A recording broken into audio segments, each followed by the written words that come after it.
Hello viewers, আজকে আবার tea time স্টোরিতে আপনাদের সঙ্গে গল্প করতে চলে এলাম। আজকে একটা ইন্টারেস্টিং তথ্য নিয়ে আপনাদের কাছে হাজির হয়েছি। আশা করছি আপনাদের ভালো লাগবে। এখন তো নিউজ চ্যানেলেই আমরা কাশ্মীর ভ্যালি নিয়ে প্রচুর নিউজ শুনতে পাচ্ছি। এবছর কাশ্মীর বেড়াতে যাওয়ার প্রচুর হাইপও ছিল। তার মধ্যে পেহেলগামের দুঃখকর যে ঘটনাটা ঘটে গেছে সেটা পুরো দেশবাসীর মনে গভীর ক্ষত ছেড়ে গেছে। তাই ভাবলাম আজকে পেহেলগাম নিয়েই একটা ছোট্ট ইতিহাস শেয়ার করি আপনাদের কাছে। পেহেলগাম টাউনটি কিন্তু খুব সুপ্রাচীন একটা টাউন।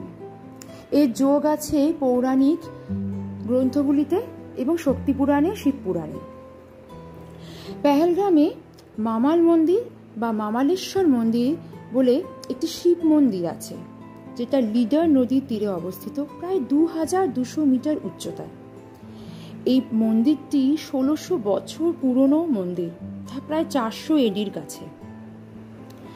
এই মন্দিরটা সুপ্রাচীন কাল থেকে নানা রকম ঘাত প্রতিঘাত সহ্য করে পুনর্নির্মাণ হয়ে আজও ইতিহাস নিয়ে আমাদের সামনে দাঁড়িয়ে আছে।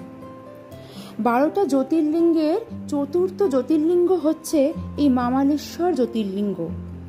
এর প্রাচীন নাম ছিল অমরেশ্বর জ্যোতির্লিঙ্গ। পুরাণবিদরা বলেন যে 12টা জ্যোতির্লিঙ্গে বা 4 ধামের দর্শনের সময় প্রথম যদি মামালেশ্বর জ্যোতির্লিঙ্গ দর্শন করা যায় তাহলে তা বড়ই শুভ ফল দেয়। এই মন্দিরটির নামটা একটু অদ্ভুত, তার একটা ইন্টারেস্টিং কারণ আছে। একটা পৌরাণিক কাহিনী এর সঙ্গে জুড়ে আছে। আমরা তো সবাই জানি যে গণেশের জন্মের পর শিব ঠাকুর গণেশকে দেখেননি। মা পার্বতী একদিন গণেশকে তার দ্বাররক্ষী হিসাবে তার মন্দিরের বাইরেই তাকে রেখে স্নানে গেছিলেন। সেই সময় শিব এখানে উপস্থিত হয়ে ভেতরে প্রবেশ করতে চাইলেই গণেশও তার পিতাকে চিনতে না পেরে বাধা দেন এবং পিতা পুত্রের মধ্যে গভীর সংঘাত তৈরি হয়। শেষে শিব ঠাকুর গণেশের মুন্ড ছেদ করেন। উত্তরাখণ্ডের মুনকাটিয়া মন্দিরে গণেশের একমাত্র মুন্ডহীন মূর্তির পুজো করা হয়।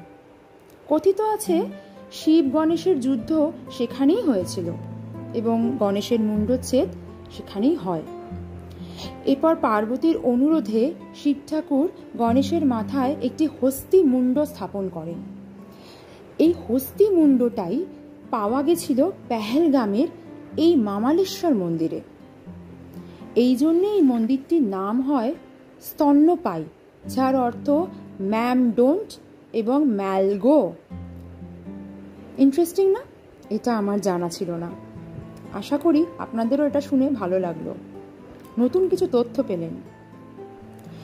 এই মামালেশ্বর মন্দির নানা রকম ঘাত প্রতিঘাত, প্রাকৃতিক এবং বহিঃশত্রুর আক্রমণের অনেক জ্বালা সহ্য করা সত্ত্বেও হিন্দু প্রাণ রাজা জয়সিংহ দ্বাদশ শতাব্দীতে এই মন্দিরটি পুনর্নির্মাণ করেন এবং তখন থেকেই মন্দিরটিতে নিত্য পুজোর আয়োজন হয়।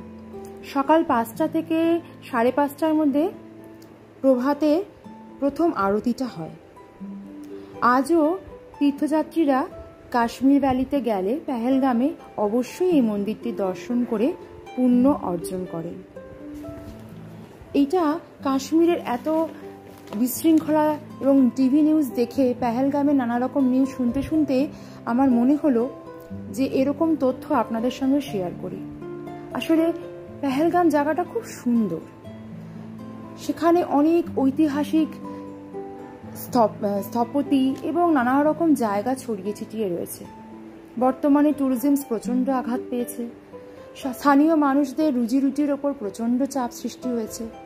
কিন্তু হিন্দু প্রাণ ভক্তরা কখনোই এসবকে ভয়ও পায় না আর আতঙ্কবাদী হানায় পিছিয়েও যায় না। আশা করি কাশ্মীরে শান্তি আবার ফিরে আসবে। আমরা ওখানে পৌঁছে শিব ঠাকুরের পুজো মামালেশ্বর মন্দিরে আবার করতে পারব। আজকের যদি এই ইনফরমেশনটা আপনাদের ভালো লাগে, লাইক, শেয়ার আর সাবস্ক্রাইব করবেন। আরও ইন্টারেস্টিং স্টোরি জানানোর জন্য জানার জন্য যদি আপনি ইন্টারেস্টেড হন তাহলে কমেন্ট করে অবশ্যই জানাবেন। টাটা।